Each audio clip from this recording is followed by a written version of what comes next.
What if someone told you that India, the same country once dismissed as a silent participant on the world stage, now has a diplomat who makes the most powerful nations pause, listen, and sometimes even feel exposed? What if the voice that once spoke politely in hushed tones now speaks with clarity, sharpness, and a refusal to bend? How did one diplomat turn India into a force that even superpowers must reckon with? And why is the world suddenly describing him as savage, unstoppable, and the diplomat who doesn't flinch? This is the story of Dr. Subrahmanyam Jaishankar, the External Affairs Minister of India, a man the world cannot ignore. When the Russia-Ukraine war erupted, the entire Western Bloc pressured India. They wanted India to stop buying cheaper oil from Russia and asked it to fully take their side. But India did not give in. Jaishankar made it clear that while India was being targeted, European nations were actually buying far more energy from Russia than India ever did. The double standards were exposed in front of the world. It was sharp, clear, and impossible to deny.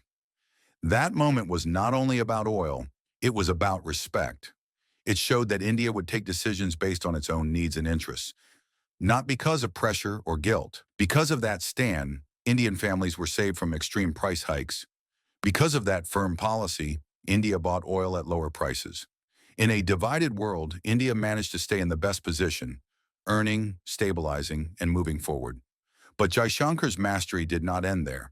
When the Middle East erupted again with the Israel-Palestine conflict, the world split into bitter camps. Yet India, through Jaishankar's diplomacy, remained a friend to both sides, trusted by Israel, respected by the Arab world. And out of this balance, something extraordinary was born: the India-Middle East-Europe Economic Corridor. Signed during the G20 summit in September 2023, this corridor is not just a trade route, it is a statement, a vision, a direct alternative to China's Belt and Road Initiative. Imagine a new artery of global commerce, linking Mumbai's ports to the UAE, crossing Saudi Arabia, connecting by rail through Jordan into Israel, and from there by sea flowing into Europe. High-speed freight trains racing across deserts, shipping lanes, undersea cables, and solar grids tying nations together. An economic lifeline passing through regions whose combined GDP stands at $47 trillion. And at the very center of this web, India. World leaders from Biden to Netanyahu, from Mohammed bin Salman to European allies, have all called this corridor a game changer. This is not coincidence. This is Jaishankar's diplomacy at work. Savage, unstoppable, and utterly Indian. Now pause and think. For 150 years, world trade has been chained to one fragile artery, the Suez Canal. Every year, nearly 12% of global trade squeezes through this narrow channel. A single accident, like the infamous six-day blockage of 2021, paralyzes the entire world economy. And what if conflict explodes in that region, as it often does? What if rebels block shipping lanes, as they did in the Red Sea? Shipping costs skyrocket, insurance premiums climb, goods take weeks longer to arrive, economies stumble.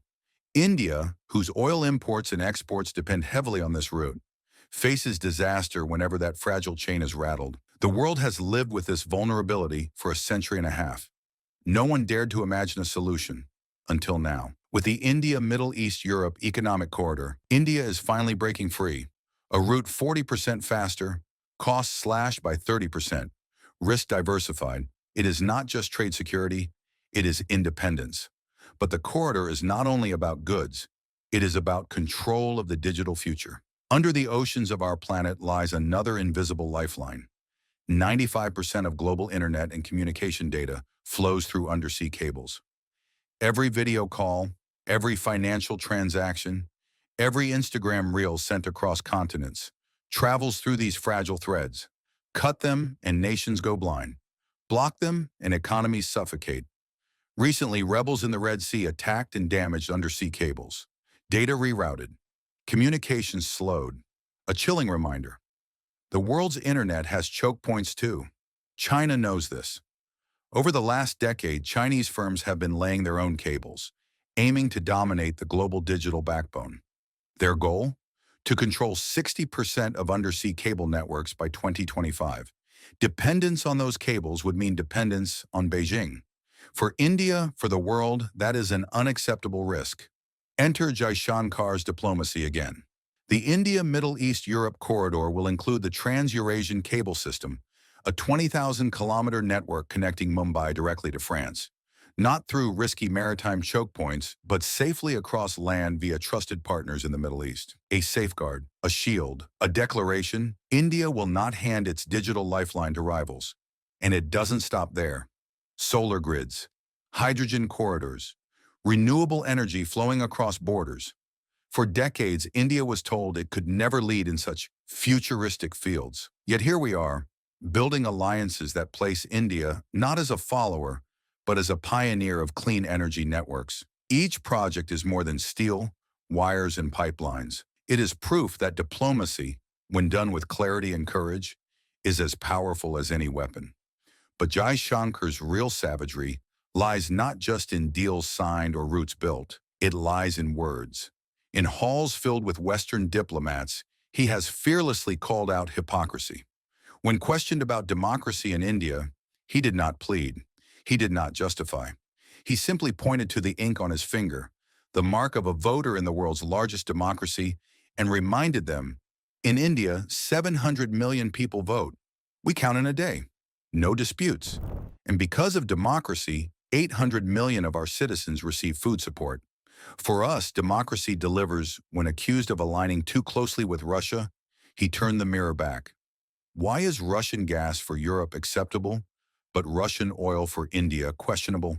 When outsiders tried to lecture India about freedoms, he replied calmly, different societies have their own cultures, their own ways. The idea that there is one universal truth, one standard, to be preached to all, that is exactly the problem. And when asked about foreign interference, his response cut like a blade. India has dealt with external interference for a long time. I'd be happy to give you a tutorial on how to handle it. This is Jaishankar's diplomacy. Never loud, never desperate, but always undeniable. So what does this mean for India? It means no superpower can guilt-trip us into submission. It means we can befriend both Washington and Moscow, Tel Aviv and Riyadh, while staying true to Delhi. It means India is no longer a silent audience to global games. India is a player, a strategist, a nation charting its own destiny. And perhaps the greatest lesson lies here. Diplomacy is not about pleasing everyone. It is about protecting your people, securing your interests, and commanding respect. As the saying goes, diplomacy is the art of telling someone to go to hell so gracefully that they ask you for directions. And who embodies that art today better than Dr. Subramaniam Jaishankar? So here's the final question. If one man, through words sharper than swords, can shift how the world treats India, what could an entire generation of Indians achieve if they too refused to compromise, refused to settle, and chose to stand with pride? India has waited too long to be seen as a nation of compromise. Now the world knows. This is not the India of hesitation. This is the India of conviction. And to the Indians watching this video, the question is simple. Will you carry that conviction into your own life, your own work, your own battles? Because if Jaishankar has shown us anything, it is this. When India speaks without apology, the world listens.